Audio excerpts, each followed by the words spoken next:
Hello नमस्कार। जय हिंद प्यारे बच्चों, कैसे हो आप सभी लोग।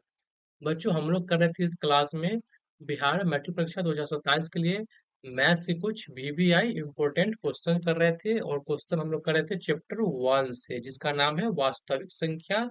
और ये वास्तविक संख्या की आज 10वीं क्लास है। पिछली 9 क्लास हो चुका है, अगर आप लोग नहीं देखें तो जा करके देख लेंगे। चलिए आज की क्लास को शुरू करते हैं। पिछले 9 क्लास में जो है हम लोग क्वेश्चन नंबर 1 से 90 तक कर चुके हैं, तो आज हमें करना है क्वेश्चन नंबर 91 से। काफी इंपोर्टेंट क्वेश्चन करवाए हुए हैं, तो जाकर के आप लोग जरूर देखेंगे। आज का जो पहला सवाल होने वाली है, 6, 72 और 120 का एचसीएफ होगा। हमें 6, 72, 120 का एचसीएफ निकालना है। क्या होगा बताना है। 4 होगा, 6 होगा, 12 हो गया, 24 होगा। तो संख्या दिया गया है क्या, 6, 72 और 120। इसका एचसीएफ क्या होगा, जल्दी से कमेंट करो। इसका आंसर क्या होने वाला है, जल्दी जल्दी बताओ क्या होगा इसका आंसर। तो हमें निकालना है एचसीएफ 6, 72 और 120 का। एचसीएफ क्या होता है, जो सभी को डिवाइड करता है। तो सब से क्या कटेगा, 6 को हम 6 से काटेंगे, कट जाएगा। 6 से भी कटेगा, 6 से ये भी कटेगा। तो यानी आपका जो राइट आंसर होगा ऑप्शन बी हो जाएगा, 6। अगला सवाल देखो। अंकगणितीय की आधारभूत प्रमेय किसने दी है, तो ये दिए हैं गॉस साहब ने। कौन, गॉस। करेक्ट आंसर होगा गॉस।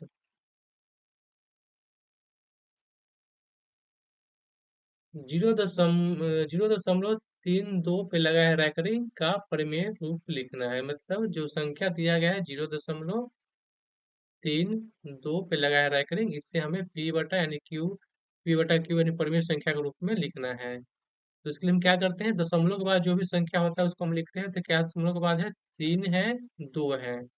जितने संख्या पे रैकरिंग लगा हुआ है उसके लिए उतना 9।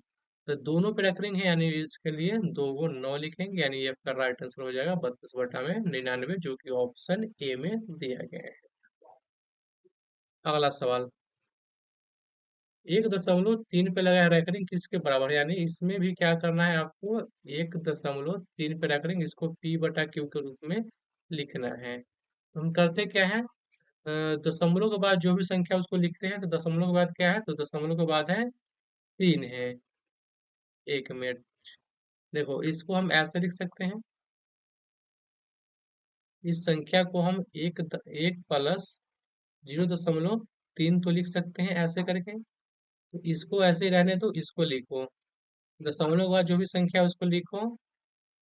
जितने संख्या में रख रहे हैं उसके लिए 9, और इधर क्या बचा, तो इधर +1 में है।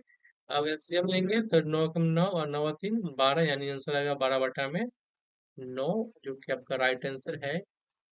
और इसको काटेंगे तो कट के क्या आएगा, 3 से काटते हैं, 3 से कटेगा 4 बटा में 3, जो कि राइट आंसर है ऑप्शन बी में है। क्लियर है। अगला सवाल देखो। सवाल कह रहा है कि √10 × √15 किसके बराबर होगा। ऑप्शन दिया गया, चलो बताओ किसके बराबर होगा, जल्दी जल्दी कमेंट करो। √10, √10 गुने √15, इसको हम एक रूट में लिखेंगे तो क्या हो जाएगा, 10 × 15। यहाँ से इसका फैक्टर करेंगे तो आएगा 2 × 5, ये आएगा 3 × 5। 5 दो है तो एगो 5 निकलेगा बाहर, अंदर उसका बचेगा 6, यानी 5√6। ऑप्शन कौन है, 5√6, ऑप्शन ए। अगला सवाल देखो। 0 और 50 के बीच विषम संख्या है। 0 और 50 के बीच में विषम संख्या है। ऑप्शन है 26, 25, 27 या 24। आपको 0 और 50 के बीच में निकालना है कि कितने विषम संख्या आएगा। तो इसका जो आंसर होगा 25। क्या हो जाएगा, राइट आंसर होगा 25। अगला सवाल है, 3 + √3 इंटू 3 - √3 कौन सी संख्या है, परमेय संख्या है, अपरमेय है, या दोनों है, या इनमें से कोई नहीं होगा। देखो संख्या दिया गया है 3 + √3 इंटू में 3 - √3। क्या ये कुछ फॉर्मूला पे लग रहा है, a + b into a - b, a - b क्या होता है फॉर्मूला, याद होगा आप लोगों को। देखो फॉर्मूला क्या होता है, a² - b², यही नहीं होता फॉर्मूला। इसको क्या लिख सकते हैं, इसको हम लिख सकते हैं 3 के स्क्वायर और माइनस √3 के स्क्वायर। करेंगे तो क्या आएगा, 9 और -3 घट के क्या आएगा, तो 3 आएगा, जो कि एक परिमेय संख्या। तो आपका जो राइट आंसर है क्या हो जाएगा, तो राइट आंसर होगा एक परिमेय संख्या। क्लियर है। अगला सवाल देखो, यदि HCF इतना इतना का 9 है तो उनका एलसीएम ज्ञात करो। इसमें दिया क्या गया है, दिया गया है कि ये दो वो कोई संख्या, उसका HCF 9 है, तो हमें उसका एलसीएम ज्ञात करना है।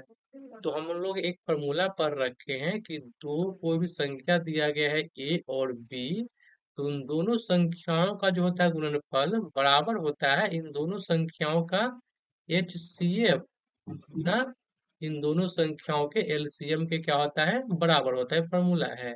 तो हमें इसमें से 3 का मान दे रखा है, देखो दो को हमें संख्या दिया गया, संख्या क्या दिया गया है, 306 गुना 657, और इसका एचसीएफ दे रखा है 9, हमें एलसीएम फाइंड आउट करना है।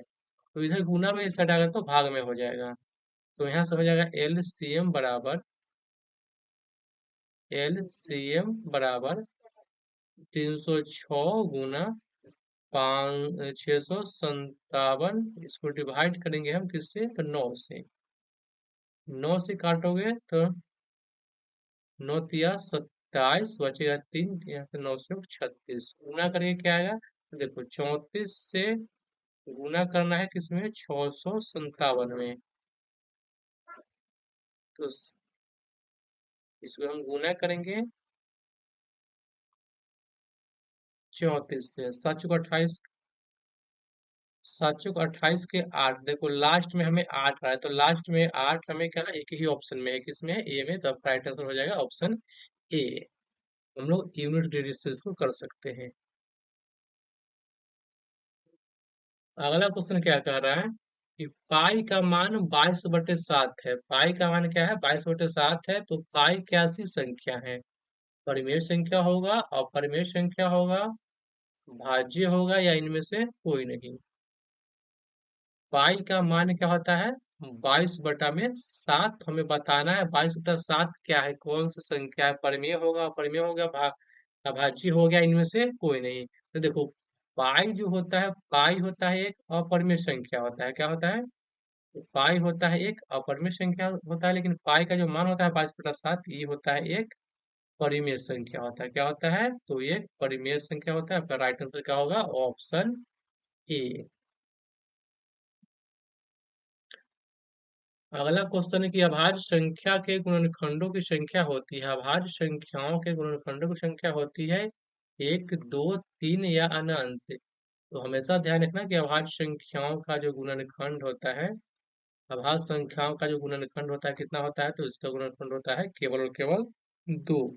एक तो संख्या स्वयं होगा, दूसरा एक होता है, तो आपका राइट आंसर क्या होगा, ऑप्शन बी।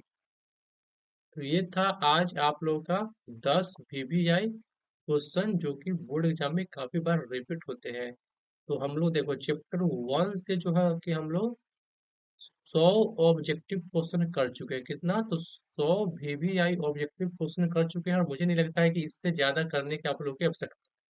तो आप लोग ये 100 ऑब्जेक्टिव क्वेश्चन को अच्छे से रिवीजन कीजिए, और जो कॉन्सेप्ट रिपीट हुए हैं जो साथ साथ नोट्स बनाते जाएं, और इसी के आप लोग प्रैक्टिस करो। काफी यहाँ से क्वेश्चन पूछे जाते हैं, मुझे लगता है कि यहाँ से इतना क्वेश्चन जो है कि बहुत है आप लोगों के लिए, बोर्ड एग्जाम के लिए। यहाँ से 100 क्वेश्चन करा चुके हैं एक चैप्टर से। तो आज ये चैप्टर मेरे तरफ से पूरे तरह से दी एंड यानी खत्म होती है चैप्टर, और अगला जो हम ऑब्जेक्टिव क्वेश्चन करेंगे चैप्टर 2 से, जिसका नाम क्या है, तो पोलिनोमियल्स यानी बहुपद से हम लोग करेंगे अगले वीडियो में। तो वीडियो कैसा लगा आप लोग बताएं कमेंट करके, और चैनल पहली बार, चैनल को सब्सक्राइब कर लेंगे, अपने दोस्तों में भी शेयर करेंगे, ठीक है। तो मिलते हैं नेक्स्ट वीडियो में, धन्यवाद।